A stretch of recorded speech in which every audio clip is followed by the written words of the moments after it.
안녕하세요. 오늘 저희가 함께 들여다볼 자료가 있는데 이게 정말 흥미롭습니다. 청취자께서 보내주셨는데요. 주제가 하나님의 말씀을 따른다는 어찌 보면 좀 익숙한 주제거든요. 네, 그렇죠. 굉장히 익숙한 주제인데, 그런데 이 주제를 풀기 위해서 연결해 놓은 이 네 개의 성경 본문이 와 정말 의외의 조합이에요.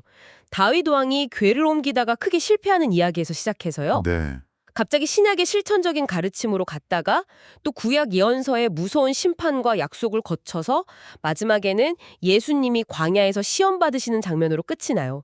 대체 이 네 이야기가 어떻게 하나의 그림으로 이어질 수 있을까 정말 궁금해지더라고요. 그렇죠. 따로 떼어놓고 보면 정말 전혀 다른 맥락의 이야기들인데, 이걸 말씀을 따르는 삶이라는 하나의 실로 쫙 끼워놓으니까 완전히 새로운 그림이 보이더군요.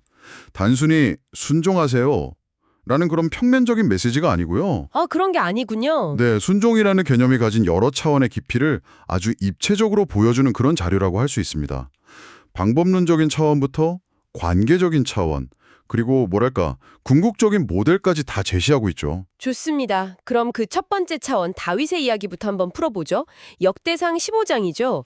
하나님의 궤를 수도인 예루살렘으로 옮기는 정말 국가적인 프로젝트잖아요. 맞습니다. 그런데 첫 시도가 우사의 죽음이라는 끔찍한 비극으로 끝나버립니다. 다윗의 첫 번째 시도가 실패한 걸 보면 이게 단순히 방법을 몰랐다기보다는 혹시 왕으로서의 자신감이나 뭐랄까 인간적인 열정이 너무 앞섰던 건 아닐까요?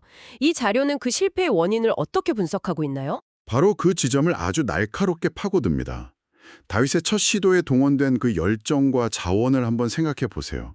새 수레를 만들고 온갖 악기를 동원하고 백성들은 막 환호하고 그야말로 성대한 축제였을 겁니다. 네네, 그림이 그려지네요. 하나님을 최고로 높여드리고 싶다는 그 선한 의도만큼은 의심할 여지가 없었죠.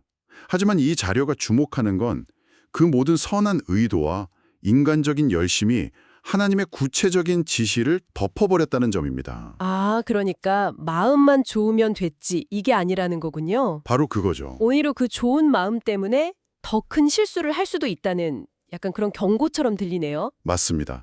그래서 다윗이 두 번째 시도에서는 태도를 완전히 180도 바꾸죠. 자유가 인용하는 다윗이 이르되 레위 사람 외에는 하나님의 궤를 맬 수 없나니 이 구절이 그 변화의 핵심입니다. 아, 자신의 열심, 세상의 좋은 방법, 심지어 왕으로서의 권위까지 다 내려놓고 하나님이 정하신 방법이 무엇인가 이걸 처음부터 다시 묻고 따랐다는 거죠. 여기서 짚어주는 핵심은 다윗이 성공한 비결이 더 나은 계획을 세운 게 아니라는 겁니다. 더 나은 계획이 아니라요? 네, 자신의 계획을 완전히 버리고 하나님의 계획을 따랐다는 점, 바로 그겁니다. 흥미롭네요. 근데 여기서 레위인이 직접 어깨에 궤를 매야 한다는 그 규례 있잖아요. 이게 그냥 좀 까다로운 규칙 정도로 생각할 수도 있을 것 같은데 혹시 그 방법 자체에 어떤 특별한 의미가 있었을까요? 아, 그거 정말 좋은 질문입니다. 사실 그게 단순히 까다로운 규칙이라기보다는요, 가장 거룩한 것을 운반하는 일에 그 무게, 그리고 책임감, 이런 것들을 인간이 직접 몸으로 감당하라는 그런 상징적인 의미가 담겨 있었다고 볼 수 있죠. 아, 몸으로 직접. 네. 편리한 순회가 아니라 땀 흘리면서 어깨로 직접 지고 가는 그 행위를 통해 하나님을 향한 경외심을 표현하라는 겁니다. 결국 다윗의 이야기는 말씀을 따른다는 것이 때로는 내 열정이나 효율성보다 하나님의 구체적인 방법을 존중하는 것에서 시작된다는 걸 아주 극적으로 보여주는 셈이죠. 알겠습니다.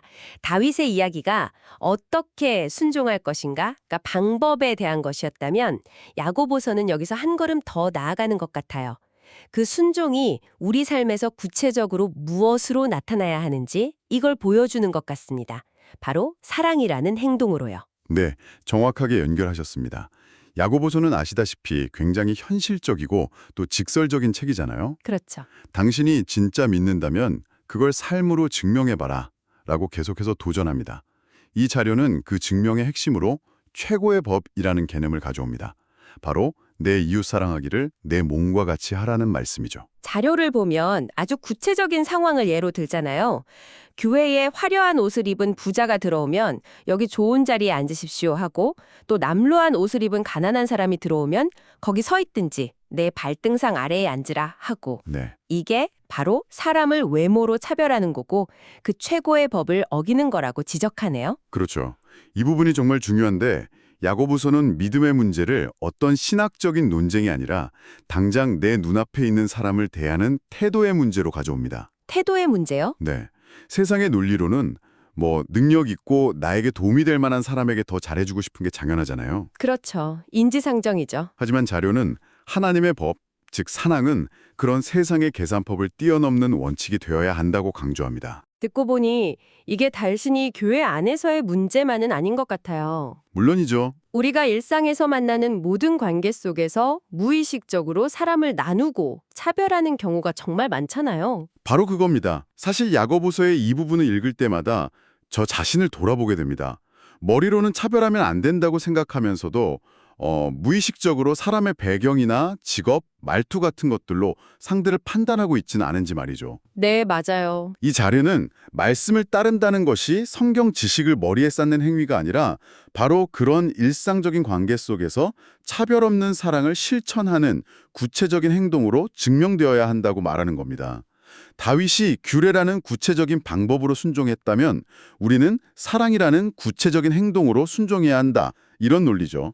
그런데 솔직히 그런 차별 없는 사랑을 실천하는 게 정말 어렵지 않습니까? 어렵죠. 특히 세상이 불공평하고 내 삶이 힘들다고 느껴질 때는 더더욱요. 아, 나 살기도 바쁜데 누굴 챙기나 이런 생각이 들기 마련이잖아요. 네, 맞습니다. 바로 이 지점에서 세 번째 본문인 아모스서가 중요한 답을 주는 것 같습니다. 네, 아주 자연스러운 흐름입니다. 다윗처럼 방법을 알고 야고보서처럼 무엇을 해야 할지 알아도 그것을 꾸준히 해낼 수 있는 동력이 없다면 지속하기 어렵겠죠. 그렇죠. 힘이 있어야죠. 그 동력이 어디서 오는가, 즉 왜 따라야 하는가에 대한 답을 아모스서가 제시합니다. 아모스서는 사실 분위기가 굉장히 어둡습니다. 이스라엘의 죄악에 대한 하나님의 심판이 정말 불처럼 쏟아지는 예언이거든요. 모든 것이 끝나는 것 같은 그런 절망적인 상황이죠. 맞아요. 거의 책 전체가 심판에 대한 경고로 가득 차 있는데 마지막에 가서 정말 놀라운 반전이 일어나죠.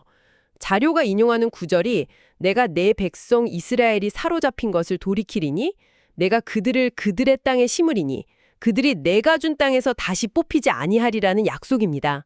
네, 모든 걸 다 쓸어버리실 것 같았는데 오히려 완전한 회복을 약속하시는군요. 바로 그 지점이 말씀을 따르는 근본적인 이유가 됩니다. 이 자료의 논리는 이렇습니다. 인간은 약속을 쉽게 어기고 서로를 배신하지만 하나님은 한 번 하신 말씀은 반드시 지키시는 신실한 분이라는 겁니다. 아, 신실함. 네. 지금 당장 눈앞의 현실이 심판과 고난으로 가득 차서 모든 게 끝난 것처럼 보여도 회복시키겠다는 그분의 약속은 결코 변하지 않는다는 거죠. 아, 그러니까 우리가 그분의 말씀을 따라야 하는 이유는 단지 그 말씀이 옳아서가 아니라 그렇죠. 그 말씀을 하신 분이 그분이 절대적으로 신뢰할 만한 분이기 때문이다. 바로 이거군요. 내 상황이 좋든 나쁘든 그분의 약속은 항상 유효하다는 믿음이요. 그렇습니다.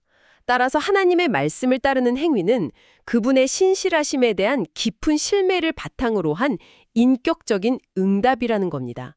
가장 어렵고 절망적인 상황 속에서도 그분의 약속을 믿기 때문에 순종할 수 있는 힘을 얻는 거죠. 네. 이 자료의 관점에서 순종은 맹목적인 복종이 아니라 약속을 주신 그분에 대한 신뢰의 표현인 셈입니다. 이 신뢰가 있을 때 야고보서가 말하는 그 어려운 사랑의 실천도 비로소 가능해지는 것이고요. 와, 이제 정리가 되네요. 하나님의 방법, 즉 다윗의 이야기를 존중하고 삶에서 사랑, 즉 야고보서의 가르침으로 그 뜻을 실천하며 그 모든 것의 기반에는 그분의 약속에 대한 깊은 신뢰, 아모스서의 메시지가 있어야 한다. 맞습니다. 그렇다면 이 자료가 마지막으로 제시하는 누가복음 4장, 예수님의 이야기는 이 모든 조각들을 하나로 모으는 마지막 퍼즐 조각이 되겠군요. 맞습니다. 이 부분이 앞선 세 가지 핵심을 모두 아우르면서 완성하는 정점이라고 할 수 있습니다. 자료는 예수님의 삶이야말로 말씀을 따르며 완벽한 모델이라고 제시하죠. 특히 광야에서 40일간 굶주리심 후에 사탄에게 시험받는 장면을 집중적으로 조명합니다. 사탄이 돌을 떡으로 만들어보라고 유혹했을 때 예수님의 대답이 그거였죠.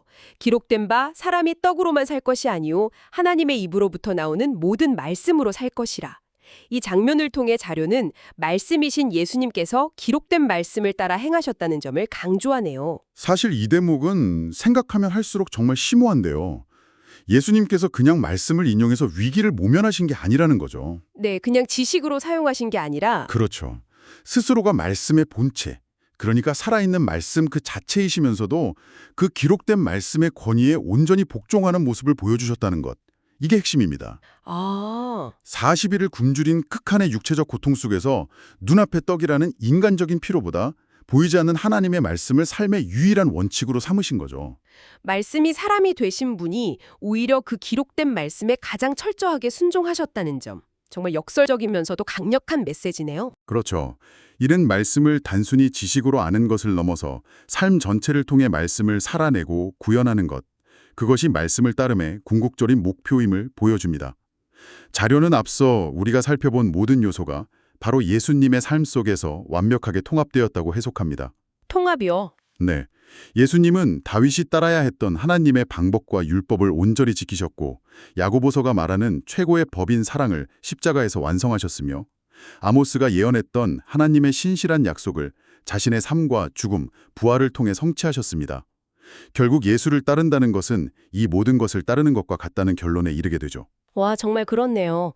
오늘 청취자께서 보내주신 자료 덕분에 하나님의 말씀을 따른다는 말이 얼마나 다층적인 의미를 가지고 있는지 제대로 알게 됐습니다. 네, 저도 아주 즐거운 시간이었습니다. 결국 이 자료가 관통하는 핵심은 순종이 단순한 복종이 아니라 하나님과의 관계를 보여주는 4가지 측면이라는 거군요. 하나님의 방법, 즉 다윗을 통해 배우는 존중, 그분의 성품인 사랑, 야고보서에서 보는 그 사랑을 닮아가는 것, 그리고 그분의 신실하심, 아모스를 통해 배우는 신뢰, 궁극적으로 이 모든 것을 보여주신 그분의 아들, 예수를 따르는 것까지요. 순종은 곧 관계의 언어다. 이런 깊은 통찰을 주는 것 같습니다. 네, 맞습니다. 순종이라는 개념을 규칙 지키기에서 시작해서 관계 맺기로 확장시켜준 아주 훌륭한 자료였습니다. 여기서 한 가지 더 생각해 볼 만한 질문을 청취자 여러분께 남겨드리고 싶습니다. 네, 어떤 질문인가요? 이 자료는 다윗의 이야기에서 보듯 때로는 아주 구체적인 규칙이나 원칙을 따르는 행위가 야고보서의 사랑이나 아모스의 신뢰와 같은 더 넓은 차원의 가치를 표현하는 길이 된다고 말합니다. 그렇다면 혹시 청취자 여러분의 삶에서는 어떠신가요? 처음에는 그저 지켜야 할 어떤 의무나 규칙이라고만 생각했던 것이 시간이 지나면서 보니까 더 큰 목적이나 소중한 가치를 실현하는 그런 행위였다고 깨닫게 된 경험 혹시 없으신가요? 어쩌면 지루하게 느껴졌던 그 원칙이 실은 중요한 관계를 지키는 울타리였을 수도 있고 더 큰 자유를 향한 디딤돌이었을 수도 있습니다. 그 원칙과 목적 사이의 관계를 한번 되짚어보는 것도 의미 있는 성찰이 될 것 같습니다.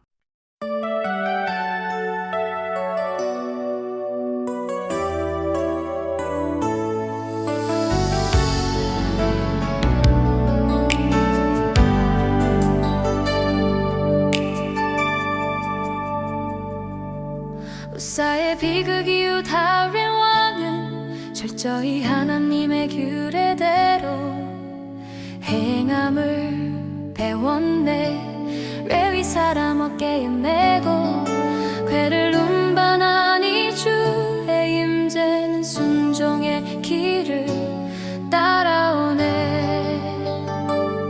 하나님의 말씀을 따름은 축복의 근원이라 최고인 하나님의 법을 지키네. 주님은 약속의 말씀을 신실히 지켜가시니 말씀이신 예수님을 따라 행하리.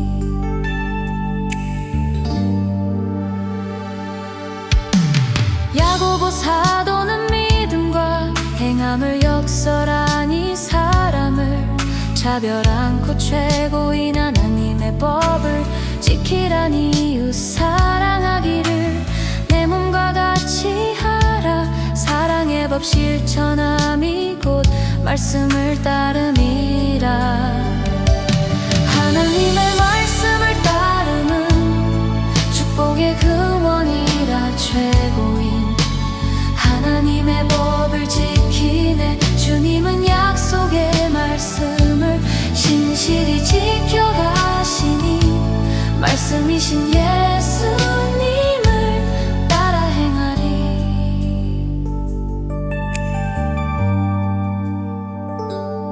심판을 경고하신 후 회복을 약속하시니 하나님께서도 약속의 말씀을 신실히 지켜가신 다윗의 무너진 장막을 다시 일으키사 이스라엘을 본토에 영원히 심으시리. 광야의 유혹 속에서 예수님은 대답하시네. 기록된 바 사람이 떡으로만 살 것이 아니라 말씀이신 예수님께서 친히 그 말씀을 따라 우리의 삶에 온전한 모범을 보이셨네. 주의 규례대로 철저히 행하며 사랑의 법을 지키고 그 신실하신 믿네 말씀을 따름으로써 주님을 드러내니 나의 삶이 곧 순종의 차